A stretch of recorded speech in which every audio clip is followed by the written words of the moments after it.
حضور صلی اللہ علیہ وسلم کے پاس ایک مہمان آ گئے رات کے وقت میں. جب وہ آئے تو حضور نے پوچھا کھانا کھانا ہے؟ تم نے کہا کھانا ہے. جھوٹ اور بھوک کو جمع کرنا منع ہے. کہا جی کھانا ہے. تو حضور صلی اللہ علیہ وسلم نے فرمایا ازواج مطہرات کے گھروں میں پتہ کرو کچھ ہے. حضرت ام سلمہ کے گھر میں پتہ کیا تو کہا یا رسول اللہ 4 دن سے روٹی نہیں پکی. حضرت زینب سے پوچھا تو کہا حضور کئی دن سے چولہا ہی نہیں جلایا. حضرت عائشہ صدیقہ، حضرت میمونہ، حضرت سودا، تمام گھروں سے بظاہر یہ دو جہاں کے شاہ ہیں پر پاس کچھ رکھتے نہیں. دو جہاں کی نعمتیں ہیں ان کے خالی ہاتھ میں. ہر چیز ہے پر فقر اختیاری ہے. کوئی شے نہ ملی. نبی پاک صلی اللہ علیہ وسلم نے مسجد میں اعلان کیا، فرمایا کون ہے جو میرے مہمان کو روٹی کھلائے؟ ان لفظوں کا حسن کوئی حسن والا ہی سمجھ سکتا ہے. فرمایا کون ہے جو میرے مہمان کو کھانا کھلائے؟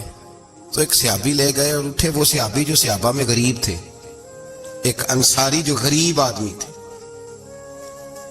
بہت زیادہ امیر آدمی اللہ کی راہ میں خرچ نہیں کر پاتا، اس کے لیے مشکل ہو جاتا ہے. اس کے لیے بہت امیر آدمی جو ہوتا ہے نا، وہ جتنا زیادہ امیر ہوتا ہے نا اتنی دیوار اس کے گرد کھڑی ہو جاتی ہے پیسوں کی. مشکل ہو جاتا ہے اس کے لیے. غریب آدمی کھڑے ہوئے. اگرچہ میرے محبوب کے غلاموں میں جو بڑے امیر تھے وہ بھی خرچ کرنے میں بڑے آگے تھے. حضرت عثمان غنی رضی اللہ تعالیٰ، حضرت عبد الرحمن ابن عوف، حضرت ابو بکر صدیق رضی اللہ. لیکن یہ غریب آدمی کا حضور میں لے جاؤں گا، میں لے کے جاؤں. اور یہ بخاری مسلم ہے. حضور نے فرمایا لے جاؤ. وہ اب صحابی گھر لے گئے اور بیوی سے مشورہ کیا. بات پہ غور کرنا، ہر چیز کی بھوک دیکھی جا سکتی ہے، بچوں کی نہیں دیکھی جا سکتی. وہ انصاری حضور کے مہمان کو گھر لے گئے. جا کے بیوی سے مشورہ کیا. کہا بھلی مانس گھر میں کچھ ہے؟ تو اس نے کہا تھوڑا سا بچوں کے لیے کھانا رکھا ہے. بچوں کے لیے. بچے تو بزدل کر دیتے ہیں، بچے تو آدمی کو بزدل کر دیتے ہیں، بچے تو مار دیتے ہیں. کلیجہ پھٹ جاتا ہے بچہ بھوکا ہو تو، نیند نہیں آتی. اب صحابی اپنی بیوی سے کیا کہتے ہیں؟ کہتے ہیں بچوں کو بہلا کے سلا دے. اور رسول اللہ کے لیے نہیں، رسول اللہ کے مہمان کے لیے. بھائی نبی پاک کے لیے نہیں، حضور کے. تجھ سے در در سے سگ اور سگ سے ہے مجھ کو نسبت. میری گردن میں بھی ہے دور کا پٹکا تیرا. تجھ سے در در سے سگ سگ سے ہے مجھ کو نسبت. لمبی بات ہے. بچوں کو سلا دو. بی بی نے بچوں کو سلا دیا تو میاں بیوی کا مشورہ ہوا کہ مہمان کے ساتھ بیٹھ کے روٹی کھانا بھی سنت ہے. تو اب مہمان کے ساتھ بیٹھ کے کھانا بھی ہے تو کھانا ہے 1-2 آدمی کا. اب خاوند اپنی بیوی کو تیار کرتا ہے کہ میں بھی کھانے پہ بیٹھ جاؤں گا، تو بھی بیٹھ جانا. اور جب مہمان کھانے میں ہاتھ ڈال دے تو اٹھنا، کہنا اوہو دیا تو صحیح کیا ہی نہیں، ابھی بجھ جائے گا. اور جا کے دیا بجھا دینا. ہم ہاتھ ہلاتے رہیں گے، مہمان روٹی کھاتا رہے گا. اور یار اس درد کو، اس کیف کو سمجھو. گھر میں بچے بھی بھوکے، بچوں کی ماں بھی بھوکی، بچوں کا باپ بھی بھوکا. دسترخوان پہ روٹی لگ گئی، روٹیاں چن ڈالی. بی بی اٹھی کہنے لگی اوہو چراغ تو صحیح کیا ہی نہیں، یہ تو بجھ جائے گا. حوصلے مند بی بی جس نے بچے بھوکے سلا دیے. وہ بھوکے سوئے ہوئے بچوں کی بھوکی اماں اٹھی اور اپنے خاوند کی تابع داری میں اٹھی. میں گڈی تے ہاتھ ڈور سجن دے، وہ جنج رکھے اونج رہنا ہے. اٹھی اور اس نے نہ دیا ٹھیک کرنے کے بہانے بجھا دیا. مہمان روٹی کھاتا رہا اور رسول اللہ کے نوکر قربانی دیتے رہے. وہ روٹی کھا کے سیر ہو کے بستر بچھایا تو سو گیا. یہ میاں بیوی ساری رات بچوں کی طرف دیکھتے رہے اور غور کرتے رہے اور راضی رہے کہ ہم نے حضور کا فریضہ نبھایا ہے. قربان جاؤں محبوب پہ، بے خبر ہو جو غلاموں سے وہ آقا کیا ہے. وہ صحابہ وہ اگر قربانیاں دیتے تھے تو جو اعزاز ملتا تھا وہ بھی بڑا شان والا ہے. صحابی کہتے ہیں میں فجر کی نماز پڑھنے مسجد آیا، پہلا قدم رکھا تو میرے کریم بولے.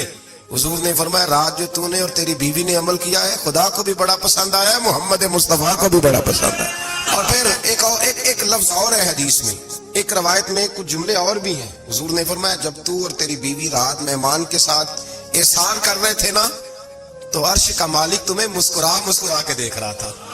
رب تمہیں دیکھ کے مسکرا رہا تھا. رب تمہیں دیکھ کے مسکرا. تر دامنی پہ شیخ ہماری نہ جائیے، ہم دامن نہ چھوڑ دیں تو فرشتے وضو کریں. پر میں وہ مسکرا رہا تھا کہ میرے بندے میرے رسول کی رضا کے لیے کیا کر رہے ہیں. اور صاحب دیکھو نبی پاک کے لیے نہیں، خاندان کے لیے نہیں، خاندان نبوت کے لیے نہیں، حضور کے نہ سمجھے یار، اس پہلو کو سمجھے. نبی پاک کے بریلی کے امام بول پڑے، فرمانے لگے تجھ سے در، در سے سگ، سگ سے ہے مجھ کو نسبت. تجھ سے در، در سے